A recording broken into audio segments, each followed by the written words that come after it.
You're listening to Pneuma, the crossroad of science and enlightenment. This podcast is a place where science meets soul and healing meets hope, where the latest in science meets ancient wisdom to illuminate the path toward healing and transformation. We break through stigma and misinformation to explore the transformative power of psychedelic therapy, holistic health, and the mind-body connection. Through stories, insight, and expert conversations, we provide practical solutions to help you reclaim your mental health, embrace your spirituality, and achieve true enlightenment. Hosted by Alan Wiederhold, author of the book Walking in the Garden, Discovering God Through Psychedelics. Alan is the consummate explorer, passionate about empowering others to embrace the divinity of their true selves, as well as the founder of Pneuma Health, whose mission is to restore and transform lives.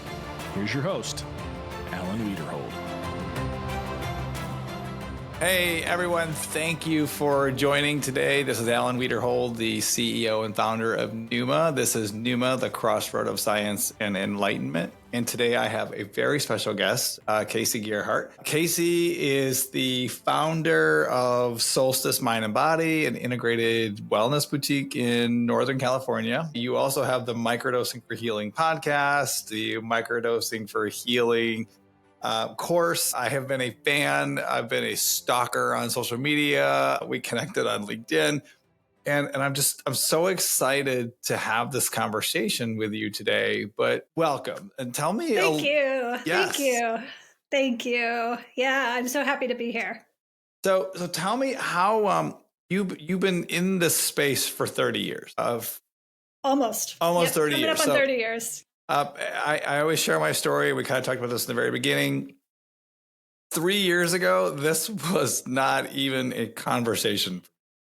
I was okay laying in bed thinking about killing myself. I had built an enormous company. I, on the outside, was successful by whatever the world defines as success. What I've learned is that is not even remotely what success is. It's how you feel on the inside and living in purpose. But we're not taught that. So this is all new to me. You've been doing this a while. So how did you find this? And I got to know. Part of it's luck. Part of it's luck. Thank you. I'll try to break it down in a nice bite-sized chunk. So I, like a lot of people, had some stuff happen as a kid. I lost my father very, very young to a suicide. And so I got very fascinated with why and what happens after. And so I got very interested in psychology and religion and studying the afterlife and what happens. And I did a ton of therapy as a kid, but all the therapy I ever did, it helped me with my grief to a point, but only to a point. And I went into the healing arts. I thought I was going to be a doctor. I studied to be a doctor as a kid. I studied pre-med in college. And like so many times in my life, I was studying biochem, and I heard this voice that said, "It's time for you to go to California." I was in Pennsylvania at the time. And I listened. I don't know why, but I listened and moved to California. And there very quickly, I discovered Esalen Institute and bodywork.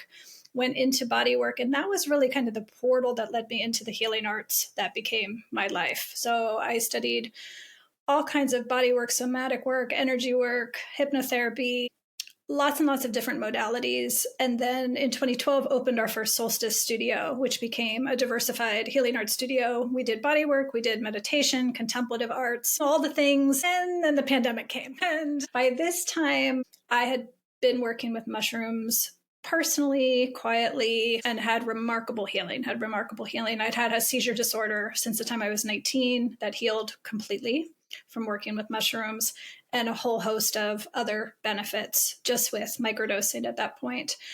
And so when the studios were closed, we were like, this is going to go on for longer than we think, right? I need to do something. And we couldn't gather and we couldn't touch people. So that was when I put together our microdosing first group program, did a pilot group of 2 groups. And this was in 2020. And fast forward now, that's become we've had almost 30 cohorts of that program. We have a global community with people all over the world doing this practice, a professional program and mentorship program for people coming into the space who want to become microdosing guides, and then as well as our podcast. So that's my story in a nutshell. That is it's so impressive. Because your podcast just runs the gamut. It's incredible, and you've been part of Vital. You've done a lot of really beautiful things. When you and I were kind of talking in the very beginning, for me, having this conversation and being so new in this conversation, I do what I think a lot of people, what we're seeing in the space, where they want to heal, and then they go out and they quit their jobs or they blow up their lives and they want to go and heal people. And I always joke about I don't know if you ever heard the Tony Robbins story. Tony Robbins signed up for the NLP certification course, and the first night he's like, let's go help people across the street quit smoking. Totally. And they're like, no, you have to be certified. And he's like, why? I know how to help people.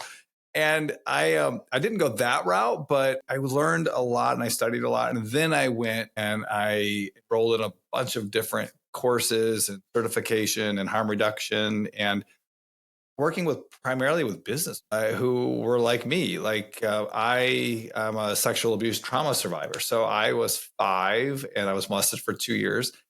Never told anyone until about 4 years ago, when everything was kind of falling apart around me. And my wife had said, dude, 26 years, I love you. I'm not in love with you anymore. You don't love yourself. So you got to figure it out. I've seen this conversation shift from businessmen like me, because I think 4 years ago, as I had shared with you, I would have been like, this conversation is crazy. Like, Casey, you're off your rocker. Meditation, yoga, microdosing is a drug. There's been no way, but we're seeing this awakening. It's really crazy. So tell me about that. What are you seeing? Are you seeing something similar? It's very by design. Yeah, it's beautiful to witness, because I always look at everything through the lens of nature. And from nature's perspective, we are the spores. Right. And it's if nature was up there going, I really want these kids to kind of get it together and evolve. How do we do that? And it's by spreading our spores. And so it's been really fun, because you're a perfect example of this. When it happens, it can happen fast. It's remarkable. So I can't tell you how many people come to this and they're a management consultant, or they're a very conventional medical nurse, or they're a comedian, and they come into my 6-week microdosing program, and 6 weeks later they're like, I want to do this. I want to be a guide. Those examples I gave actually happened. One runs a microdosing community now. One is a death doula. Yeah, I went from being a management consultant to a death doula 1 year later. So it happens, and it's when you zoom out and from nature's perspective, it's just yes, because we want to reach a really diverse, beautiful, all of the people, all age and all backgrounds. And so, yeah, people who are in the business world are going to be able to relate to you in a way that they're not going to be able to relate to someone at Burning Man in the psychedelic costume, right? Yeah. Yeah. We were talking about that, because I have some, from my background, again, I wrote a book called Walking in the Garden, Discovering God Through Psychedelics. So you very, very much know in the very beginning where I am in my paradigm. But I do have a lot of men that I work with that are not, they're not ceremonial or spiritual. They don't really have they don't have that desire, which is totally fine. But then I have some who are really more focused on the other side of what that looks like. And that's all they want, is the ceremonial, and they want the God, genic soul side. I always see this convergence of both those. So there is. Ultimately, you can start whatever way you want, but there is this convergence of exactly what you're saying, of the spores in the community all coming together. It's like your soul and this reclamation back to the earth. Beautiful. Beautiful. You just reminded me, we just had an astrologer come in and speak to our microdosing community. This year is going to be rock and roll, transformative. And I wanted to bring in more divine guidance and oracles and people who have these gifts in to kind of help us on a collective level see. And she said one thing that really, really stuck to me. And she was talking about the passage and transit of Neptune moving from Pisces into Aries. And for some reason, I got a little nudge when she was talking about this happening in 2025. And what that means for us is really bringing the mystical, the spiritual into the practical, into the everyday. Like, we haven't had that in our lifetime. It's been very separate from our lives.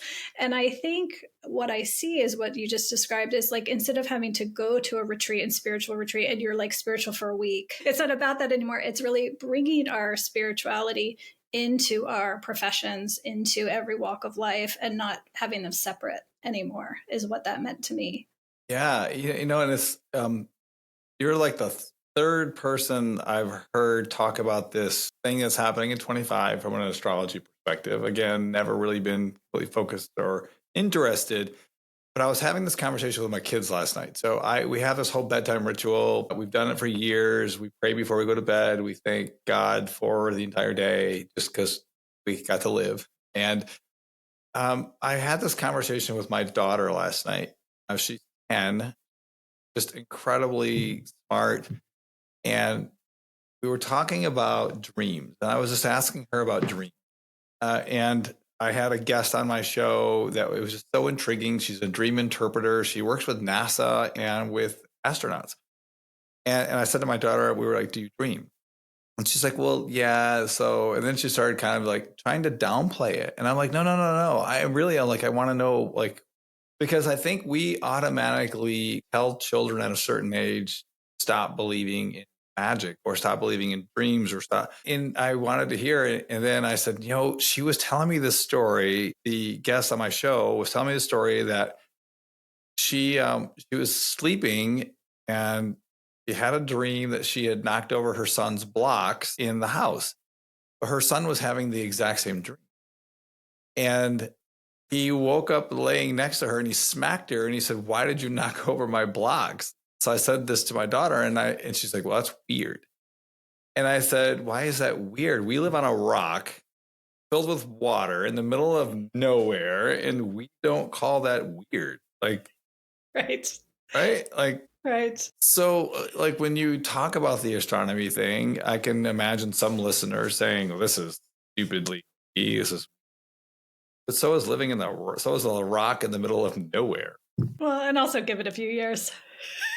Yes. They'll come around. All of us, we've done all this stuff for so many years. We've just lost sight of this. We've lost sight of our connection to the stars and of the tides and to nature. And so we're going to come back around here in the coming years. Clearly science isn't working. Not as we would like to think it is. Yeah. So, I was sharing another story with her last night and I actually, I'd heard, I'm doing 75 hard right now with a bunch of my daycare dads. So basically, and I have zero idea why I just say yes to too many things. You work out for 45 minutes twice a day. They have to be 3 hours apart, one inside, one outside. So at night now I walk and I just look at the stars and I journal while I walk.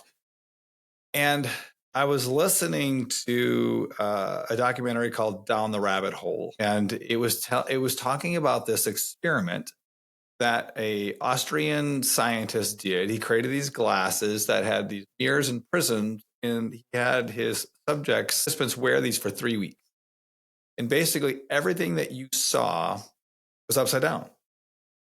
In over a 3-week period, your brain actually adapted to the upside down. So when you took the glasses off, everything was upside down because the brain had trained itself to see upside down. So I was trying to explain this to my daughter last night. We looked it up and I said, do you realize that your brain actually takes in about 11 gig of data every second, but the eyes actually only filter through about 40 meg?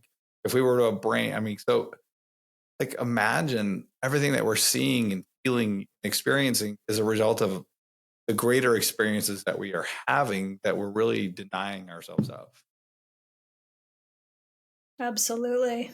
And we can see why conditioning is such a huge part of the medicine path, is kind of cutting through all of that conditioning. Yeah. So the question that I have to ask, and I'm sure you get this question all the time, Do I have to go on a big trip first to microdose? I love this question. Because I'm sure this is like the number one question that you get asked. Like, or as if there's an instruction manual. Yeah. Or do I just start small and then work my way up? Yes, absolutely. So I think, and everybody will have a slightly different take on this. From what I have witnessed, I think most people, especially say most Americans, would benefit by starting slowly and gently with microdosing. Just because we're not at this time living in a culture that really welcomes sensitivity, that welcomes emotional expression, right? And I think where we are in our culture, for a lot of people, going straight to a high dose ceremony can be very, very destabilizing. It's kind of opening Pandora's box. And the medicine tells you, it shows you the truth, but you have to be ready for that truth. And I think for a lot of people, microdosing, starting with mini doses, like teasing out these threads so you know what you're working with, so that it doesn't kind of bombard you and overwhelm you, so that you can still integrate it into your life. A lot of people, to your point, have no preparation, and they're like, I'm going to go on this ayahuasca retreat. My neighbor did it and it went well, right? Aaron Rodgers, he's all over. Yeah, NFL Network talk about how great ayahuasca is. Most NFL players, that's not going to go similarly, right? And so I think, all things considered, in indigenous practice, in ancient practice, it was that way. Like, people went through rites of purification and preparation before they went to the mysteries, before they went through the ritual, right? And so I think we need an approximation of that for modern times, which is it'll be different for each person, but getting back into your body, being in your body again, being in touch with your emotions, developing emotional maturity to be able to handle what the medicine shows you. That said, I have worked with some people that are so rigid and so their layer of ice is so thick that sometimes before they can really get anywhere with the medicine, a higher dose experience does really, really serve them. This is especially true of people who've been on SSRIs for many, many years. Right. Sometimes they need a higher dose experience first to kind of crack the ice open a little bit, and then they can begin to work with microdosing at smaller levels. So for somebody who's on an SSRI, I mean, is there a dosing off requirement before going into microdosing or a high dose? Because I would think they would be counterintuitive. This is a very hot topic right now. That's why, because I know you had this on your podcast, which is why I wanted to ask. Well, it's so fun that it is a topic now, because 5 years ago-ish, when I first made my work public, a lot of people kind of had to search this out. And so it tended to be people who weren't on a lot of prescription drugs. And so I think now that so many people are coming who are on prescription drugs, it's a sign of how mainstream and normalized this is becoming. And so it's super, super common. The last 2 years, I always have people on pharmaceuticals and antidepressants in our programs. It's just some guides prefer that people taper off before, but I have really found that microdosing can be very supportive in the tapering process. So I don't have people necessarily taper off before. I actually like them to be in a stable place and then start microdosing. And then when they feel really, really good and connected with the medicine and confident, then they start to taper off. And we have pharmacists that we work with that design custom plans to help them with their pharma drugs. Yeah. So it's a very individualized thing because this is a very hot topic right now.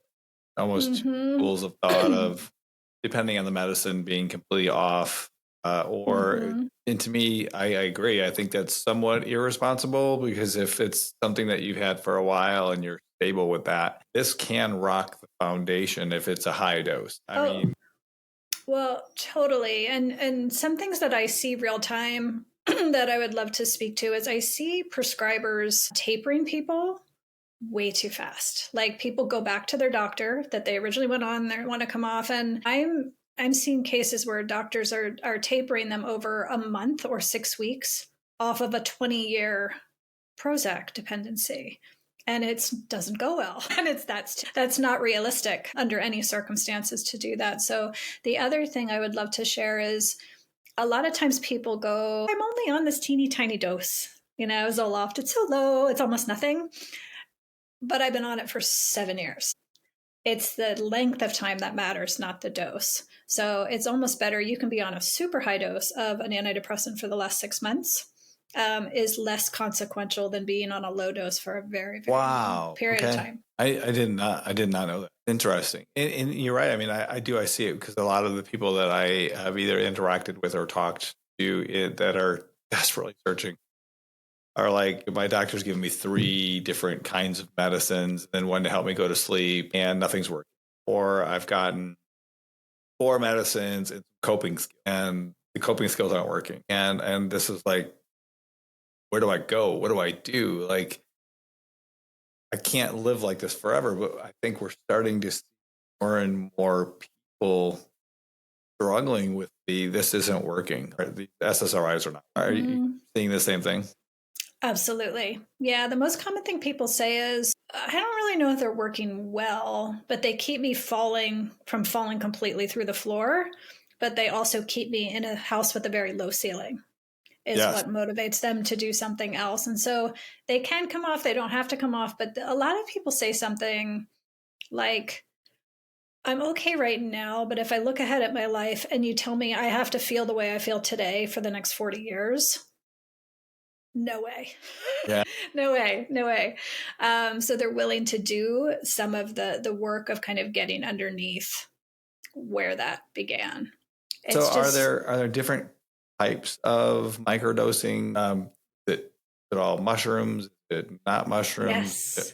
Yes. Because I know too, like just talking about the experiences with psilocybin, and I feel like we have this, like I'm seeing it now more than ever, calling them magic mushrooms.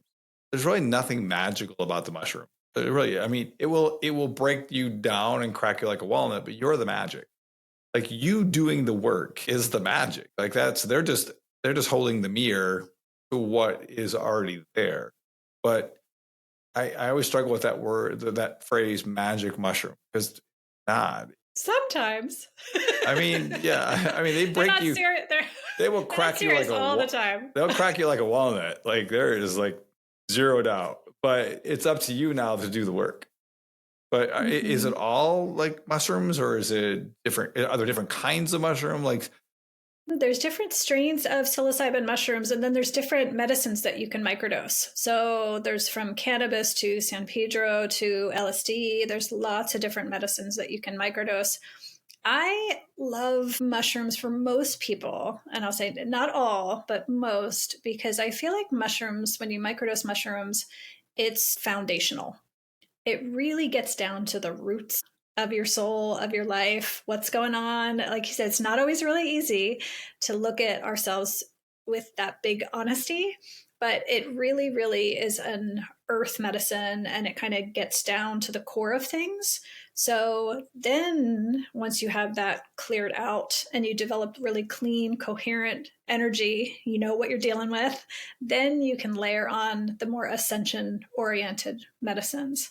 I think a lot of people, to your point, like to rush to the big, to the 5-MeOs and to the LSD trips, and they can be more fun and more magical. But I think you get so much more out of those if you do that foundational work too before you step into those ascension medicines. And I know for me personally, because I had such complex PTSD from childhood, mine was actually MDMA. And I felt like I needed that warm cup of chocolate is always how I equate MDMA. It's just like a warm blanket.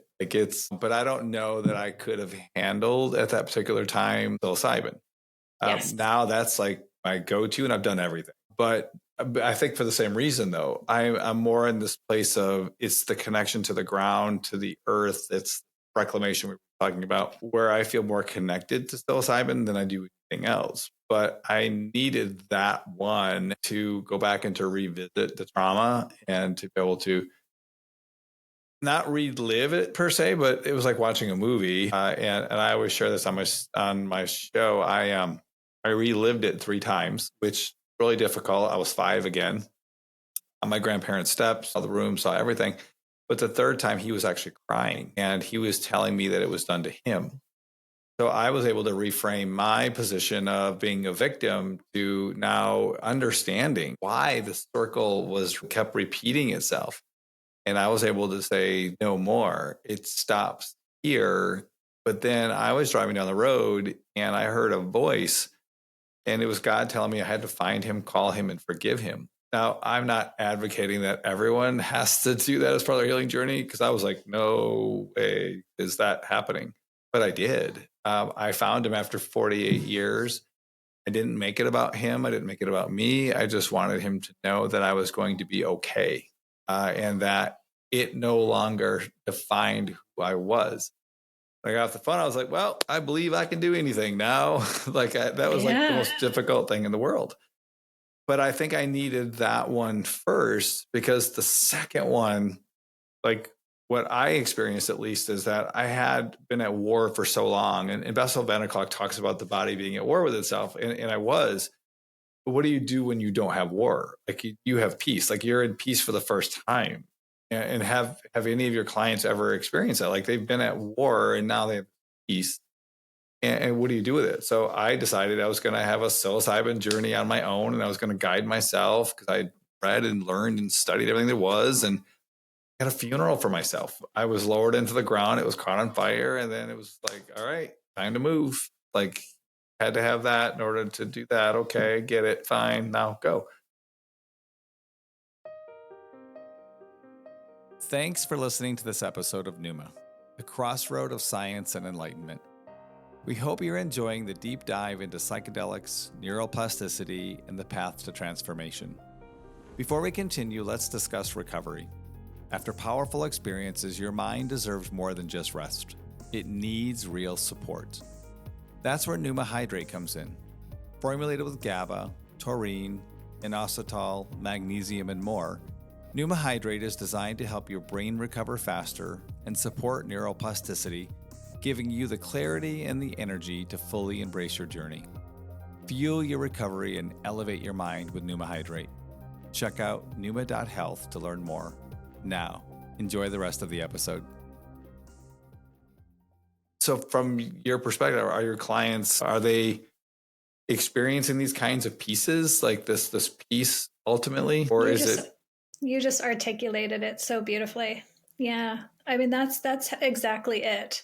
And that's why it's so important to start to practice, get to know yourself. You know, what is my level of resourcing? What is my support? Where am I at in my life? Like, am I ready for this right now in my life? And oftentimes the medicine knows that you are. It shows up right at the right time. Like, I wouldn't have been ready for this 10 years ago, but this was the time, and here it is. That happens a lot with people. But the medicine will give you,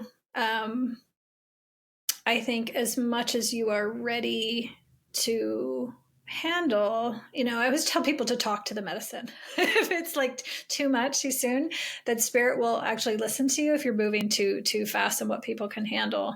But a lot of people, especially as you described, a lot of people with childhood trauma, which is a lot of people,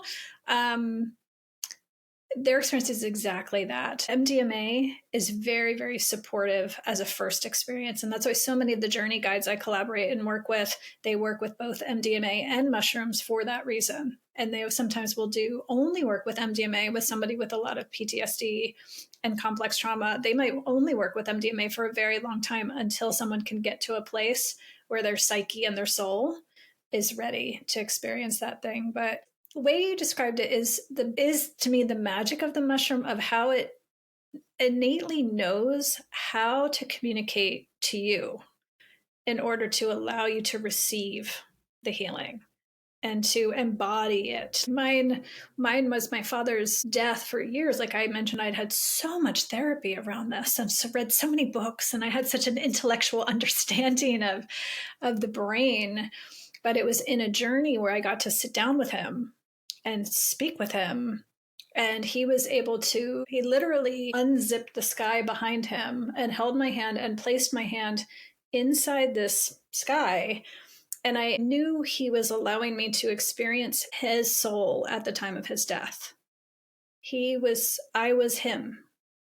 And It was not easy to experience that. It was a feeling unlike anything I had ever felt before, or I didn't know one could feel. But after that, there was a peace in me, an understanding and a compassion that I could never have gotten to any other way. That's the magic of the mushrooms. It's like their ability to do that is like nothing else I think we can make. So I was in ceremony a couple of months ago. I did an 8-gram dose, first time in a long time, because, as a facilitator, you don't get the opportunity to put your hands in, or to put yourself in someone else's hands to be able to hold space for you. And I feel like sometimes as facilitators and owners, and think we get so focused on the mission that we forget, and it's really easy to do to hold space for yourself. So I remember going, and very similar. I was very, very close to my grandfather, who passed away when I was 15. We had moved away. We'd gone, my parents went to Bible college. I eventually went to Bible college for a year, couldn't do it anymore. And I blame my parents for my grandfather's, not his death, but for me not being able to say goodbye. And I talking about being in the right place. So I'd been doing all this work for the last 2 years, all the different medicines. And then I immediately saw I was in the middle of nowhere and space. My grandfather and the rest of my family, generations of family saying, will you do what none of us were willing to do? And I was like, what is that? Live. Will you live like there's no tomorrow? Live and breathe and do all of the things that you want to do. Like, we never had the courage to do. Like, wow.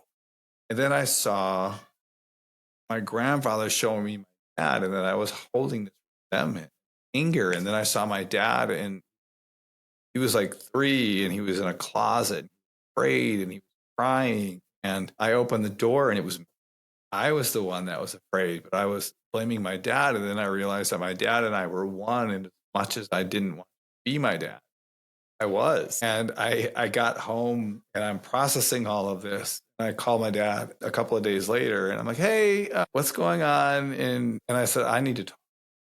And we just had this conversation about what I had seen. Again, growing up in a Christian home, there aren't conversations to have. They're kind of like normal for me now. But so I explained to my dad what I saw, and I said, I owe you an apology. That goes back 40 years, 30 years. I don't even know. And he said, Alan, I was just trying to give you love. I was just trying to show you what I knew. And I said, Dad, the one thing that you don't understand, being a trauma survivor, I never knew what love was. Like, it was taken when I was 5. So you didn't know, but I want to love you now. And we're rebuilding this thing, but it just like yours, it was like the medicine it took me where I needed to be at that particular time to now be able to kind of move forward with some of these pieces. Beautiful. Beautiful. There's nothing else like it, isn't? No.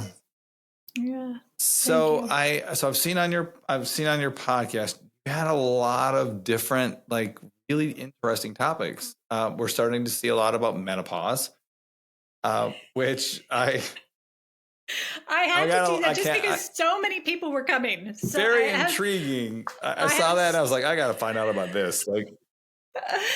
Yeah, I mean, when I start to get the same questions from so many people, I'm like, we need to do an episode around this. Yeah, I mean, we have so many women coming in midlife to practice saying microdosing. Can microdosing help for this, this, this, and this?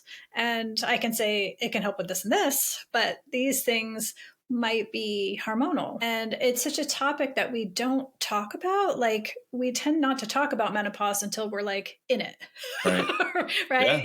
And there's a lot that we can do to empower ourselves if we know what is going on ahead of time. So it's great for all women, but it's also frankly great for anyone who knows a woman. So you can understand what is going on. It's because you are right. Yeah, you're right. I mean, we don't talk about this kind of stuff. And I even with men with testosterone. I was reading a story, and I think it was from my doctor, who was telling me that men, I think we lose 5% of testosterone every year. And it's happening even quicker and faster now because of things that we're eating. And it's just crazy. And I think from what I heard from my doctor, like there was a time when 800 was like normal. 1600 was the high, 800 was normal. Now 800 is the high, 400 is the normal. And most men are walking around 220, 270, 240. Truth. But then we have women who are experiencing the same thing, and we're not even talking about that. So that's why I was super curious about this. Well, what I see happening a lot is the main things are depression, anxiety, and inability to sleep. And they're going to their doctors, and instead of having their hormones checked, or the doctors going, oh, well, these are symptoms, let's check your hormones, it's probably perimenopause, they're putting them on antidepressants and benzos and trazodone and sleeping pills, which again, this is a natural thing. It's like, let's work with the energy. And that's what plant medicines and earth medicines can do. So there's a lot of convergence right now that I would love for people to be educated around both things. How can they do that? Like, so if someone were listening, how would they begin to have those conversations? I know we're not having these medical side. Podcasts like this. Yeah, it is. right. I mean, I think I was just talking with a friend this morning because, there's been between the TikTok thing and the algorithm and Mark Zuckerberg and what he did this week. And so it's so, it gives you pause because so many of us are so reliant on sharing our stories and our work on social media platforms, right? And so when I think about how, if we go, okay, if those aren't accessible to us for a variety of reasons, how do we connect? And it is right here, like what we're doing right now. I think it's podcast, it's talking, it's sharing our stories. And so, yeah, in this particular episode, I had a perimenopause coach, an expert on that time of teaching women like what to ask for, what to notice, what are the things that you might experience that are signals. I'm low on estrogen, I'm low on progesterone, I'm low on this. And so they can just go on progesterone rather than Prozac. Yeah. Right. Wow. So what other things are you hearing? What other hot topics? And I think before you answer, I think you hit on something too, that with social media, like, how do we do this? And can we say the word psychedelics without like being banned or shadow banned, and there's like a whole conversation around that that I want to get to in a second. But like, what other hot topics are people bringing? Definitely pharmaceuticals and psychedelics, which I think is a really positive sign that this is coming up so much. Also I love seeing this. So 4 or 5 years ago, it was almost always mental health that people were coming for. And sometimes physical things too, symptoms. But now I'm seeing this huge range of, yes, we want those benefits too. It's not that we don't want those things, but they're also opening up to a much broader context of what the potential is for their lives. They're moving from I want to manage these symptoms or fix these symptoms to, I want to experience this. This is how I want to feel, which I think is a really powerful sign that we're shifting our expectation of what health is. It's so positive. So I see people wanting to do it for personal development, for emotional management, for relationships, to be a better parent, to be a better spouse. I see a lot of fathers and sons and mothers and daughters coming to practice together, which is fun. That's so fun to see. And also spiritual development. A lot more people are really, I think, as our institutions come apart and we start to see behind the curtain and go, oh, the FDA really hasn't been looking out for us, or right? These things that we trusted and these people that we trusted, we're seeing behind the curtain, and people are kind of having to come back to trust themselves again. And so developing a relationship with self, with intuition, with your spirit, with your angels, with your relationship with God. I'm seeing that more and more and more people openly saying, this is what I'm here for. I don't like what you were saying earlier, like where do I see myself in 10 years, 40 years, because the stuff that I'm doing. And with that, I mean, do you see, because in the way that I'm seeing it, and the way that at least from my lens, is that we're talking about how incredible these things are. And it's almost as if we're not doing a really great job of preparing people for the integration. So you're gonna have these massive, monumental, life changing things that after 3 coaching sessions we're done, and congratulations, you graduated. And it's like, but where do I go from here? Like, I know with mine, I went to a ceremony. I paid a lot of money because I think we're starting to see a lot of those as well. But then you get 4 coaching sessions, and it's kind of like I literally just I let go of 48 years of trauma, and 4 sessions is like, and then you're done. Like there isn't even an option to buy more. It's just kind of like, but I feel like we're seeing this. So is this something that you're seeing as well?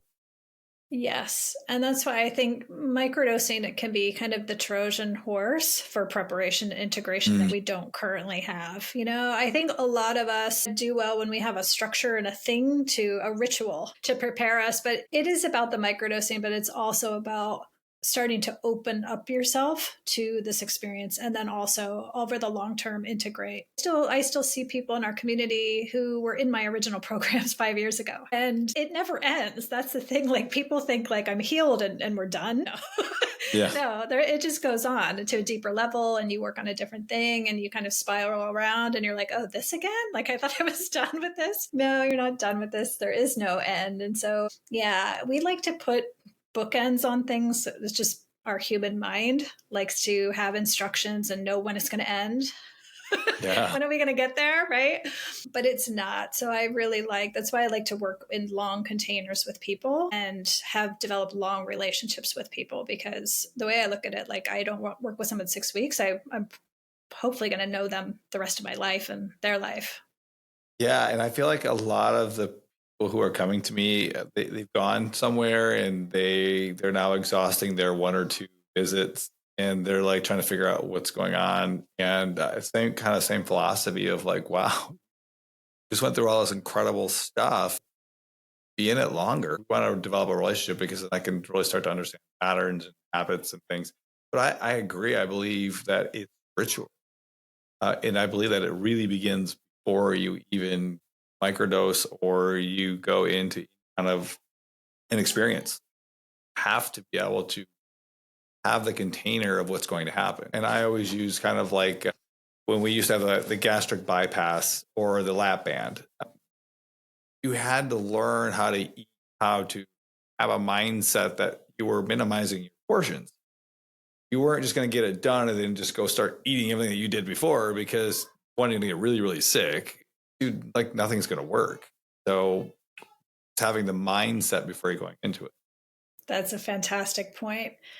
I see right now, one of the concerns that I have right now is I've really loved in the past couple of years, there are lots of doctors coming into the space, which is so fantastic to see. So many of them are out there, very, very psychedelic forward and pro. However, what I see and I'm hearing from people in practice is a lot of them are utilizing psychedelics just like they did pharmaceuticals.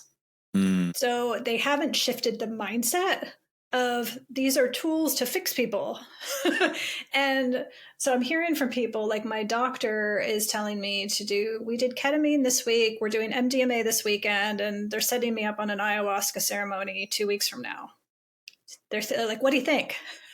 No, this isn't like throwing a pharmaceutical cocktail together, right. Which is, here's your sleeping pill and here's your anti-anxiety. And so this did not work then, and it's not going to work now. So I would love, to your point, like if you take a fish out of its tiny fishbowl and put it in the ocean with the same mindset, it's still going to just swim around in the same little container that it's used to.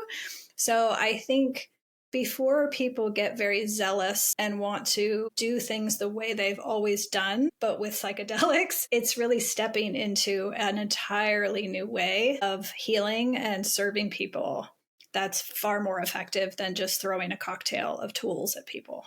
Yeah, and I think we kind of touched on this before we started the show, because it is an interesting time. And I always joke, because like when I got into this, I wanted to meet as many people as I could, and I wanted to network.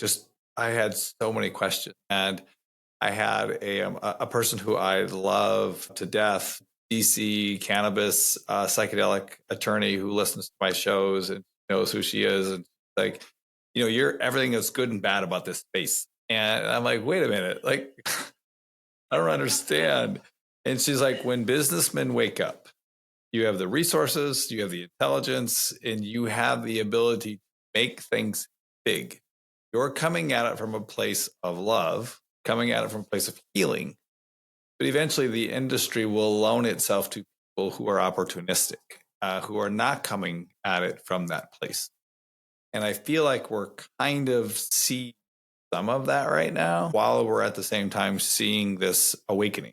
So it is an interesting time, but I agree. I see a lot of doctors getting into the space. I heard the term over the last couple of months called treat 'em and street 'em. With ketamine, I hear it a lot. So, we had good intentions, but hey, we've got to 10x our business. And how do you do that? You get them in, get them out, and keep them coming back. And I think healing is counterintuitive to profitability. Yes, and scalability. Yes. Yeah. I mean, to your point, I've had so many businessmen, with PE backgrounds and banker backgrounds come to me and want to scale me. This is $100 million idea you've got. I've heard that a few times. And let me help you scale. And I'm like, I'm scaling. They're like, but not at the speed you could. And I'm like, I'm scaling at the speed of mushrooms. Yeah. Of nature, right? Because it is like, we can't rush healing. It happens in its own time, and that's the way it should be. It's incredible. I just worked with a client the other day that you would resonate so much with. He's a very successful corporate executive, had a lot of trauma in his childhood, and he just threw himself into his career, because that's what you do, especially as men in our culture. You just move the goalpost a little bit further up. Yeah. And he had therapy, and he'd seen a lot of doctors, and he was on like a low-level prescription here and there, antidepressants to deal with corporate stress, understandable. And he shared he went on this trip to Scotland. And he's like, that was a turning point. There was something, he's like, something came up in me that was like beyond melancholy. It was big. And I'm listening to the story, and there's a little tap, tap, tap. This is the thread. I'm like, this is the thread. And he goes on to share his story. And that moment right there was the opportunity to heal.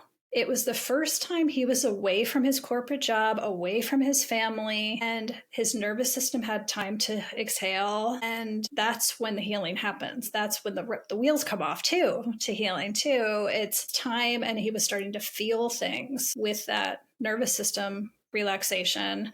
And also I said, what is your bloodline? Like, what is your ancestry? And he said, come to think of it, it's Scotch Irish. So he was in the land of his homeland too, which is where we're very connected to our wounds, our ancestral wounds. And so he got back from that trip, which was a very, very powerful crossroads in his life and an opportunity for great healing. And his psychiatrist responded by putting him on 5 medications. 5. And it was interesting, just the interaction of, we have spent so far a little over 2 hours together. He shared that he has been able to connect more dots and has more self-understanding than thousands of hours spent with doctors and talk therapy and CBT and all the things he tried. And really, it's the slowness. Like, you have to allow it to happen in its own time. And that human element of healing is really absent right now. Yeah. It's everybody's rushing to scale or create AI software to heal faster, or like just strap on this gadget. And it's like, we all want to hack. You said it perfectly. We all have a bookend. We all want to hack. I don't want 8-minute abs. I want 4.5. Like, who wants to do it in 8? I can do it in 4. So yeah, you're right. Yeah. The difference is it lasts. The difference is it lasts. That's so fascinating too, how lineage plays a part in this. I did a DMT journey, and I went all the way back to, I'm Hispanic, so I went all the way back to my Aztec, to the divine feminine, which is really odd because you don't spend a lot of time in the divine feminine or the divine masculine. You don't really talk about those a whole lot. And I was immediately transported back to all of the ceremonial women in my lineage. And I was like, wow. Like, so my mom and dad actually have done our family tree. My grandmother's side, I think, was Spain, 1400s, all the way back to Mexico, like hundreds of years. And I said to my parents, like, can you send me that book? Like, just kind of curious, like, what it is I saw. But yeah, I mean, so lineage has a lot to do with it. It is. It's powerful. It's such a fun prompt. We work with that a lot in our programs, especially when people are having trouble. Like they want so much to connect to spirit and they're like, I'm just blocked in some way or I'm blocked in my intuition. And so following these threads of our ancestry and our roots and our land and our sense of place is one. And also those things as a kid that just kind of came out of the blue, like these weird things that you had, like passions and interests as a kid that obviously did come from your family, it just kind of came from somewhere. Those are really, really fun threads to follow through. Wow. So going back to where we started at the beginning, I love your social. We're at a kind of a bizarre time on social media. A little bit. So I this week with Numa, I was kind of sharing my story. So after I was leading my own teams and company and then leading other businessmen, I kept seeing this like hangover effect, like this. It's very stressful. And I always joke because I track everything on my Aura ring and I love when I do journeys because like my stress level goes through the. So I went to a lab down in DC that I was actually working on a psychedelic genetic test with, which I'm still convinced I can tell you which psychedelic is better for you based on your serotonin inhibitors or receptors. It will happen someday. Right now, it's so illegal that I got to figure out. We got to get through the legality part first. But I went to them and I said, hey, can we create this hydrate supplement that will support this neuroplasticity? So I hired the social media manager. I'm working with a branding company, and they both are doing nothing but psychedelics. Like that's the only space that they live in. But they're like, we can't say that. We can't really do that. And it's like, really? Because there's like two schools of thought. Like you either say it and you don't. But I'm kind of curious. Like, so a lot of the things you're very open about a lot of things, and a lot of things you're kind of moving over to the podcast, which I think is brilliant. Yeah, it's such an interesting time. It really, really is. So having the words and the keyword, the psychedelics and microdosing, we have to be wary of the keywords. But also another thing I have noticed among friends and colleagues, it's not just psychedelics, it's anything quote unquote alternative. It's my friends who are herbalists. And you think like, could anything be less harmless than an herbalist talking about herbs? But they're shadow banned. And they're blocked. I have another friend who teaches emotional education around emotions. She is blocked and parts of her account are disabled. And so we were just joking yesterday. We're like, well, maybe we're just not masculine enough for Mark Zuckerberg. Oh, Right? I was just like, maybe I should just talk about biohacking all the time. It's so funny because like that was the direction. Like I brought together a team and they're like, we want to go science and biohacking. And I'm like, but that's not who I am. Like, that might be if we want to play to the algorithm, we might have to look like Andrew Huberman and talk about those things. Dave Asprey. It works. But joking aside, I think all of these challenges that we're going to have this year, and there will be many, I think are opportunities to follow nature's lead and evolve around it, right? It's like lots of these things we perceive as problems and issues are opportunities for us to connect in a different way. We have known for a very long time, Facebook is very detrimental to our society. It's very detrimental to our kids. There's so many issues to it, but everybody's like, but I like being connected to my friends, right? We don't have an alternative. And sometimes the human nature is like, we will tolerate things that are familiar for far longer until we can't anymore. It's almost like a frog. It's like the frog in water. Right. And so we're going to be forced, I think, to, even this week, I was just sharing with a friend, questioning if her material was being suppressed too, because lots of people that are talking about alternative health have really noticed their stats are way down this week, while other things are, you can't get away from them in your feed. So I was talking to another friend in the business, and he's like, Alan, what you're doing is brilliant because it's legal. You can talk about whatever you want to talk about, and then you can steer anybody to wherever you want to go. And I'm like, well, that doesn't plus. So, because then I'm not authentic to who I am. So it'll be an interesting, but I do love what you just said, that challenges are opportunities. And this year is going to a year like no other for so many of us doing this incredible work. Yeah, I keep feeling it. I'm seeing it. I've heard Fifth Awakening, Reawakening. It's there. Yes. I keep reminding everybody in my community, because everybody's kind of had the vibe of like gripping the steering wheel really hard lately. Control, what's happened? I keep reminding them that one of the roots of the word chaos, like chaos in olden times, was another word for magic. So think of it that way. With the chaos, with the collapse, with the unpredictability, there's going to be massive opportunities for creation. Wow. I couldn't think of a better way to wrap this up. I see that we're coming up on our time. Thank you, Casey. This was amazing. Thank you so much for joining me today. Very fun to be with you. Thank you. I support everything that you're doing. If I can ever help, you got it so dialed in and figured out. But what I'd love to do is be able to give your members a discount just for being part of the show today for Pneuma Hydrate. We'll talk about that later. I'll put it into the show notes. And then listeners, if you want to find Microdosing for Healing or Microdosing for Healing podcast, Casey Gerhardt, I will put all of the links in the show, and follow me on Instagram, YouTube. I will connect you back to her as well. Casey, thank you so much again. Thank you so much.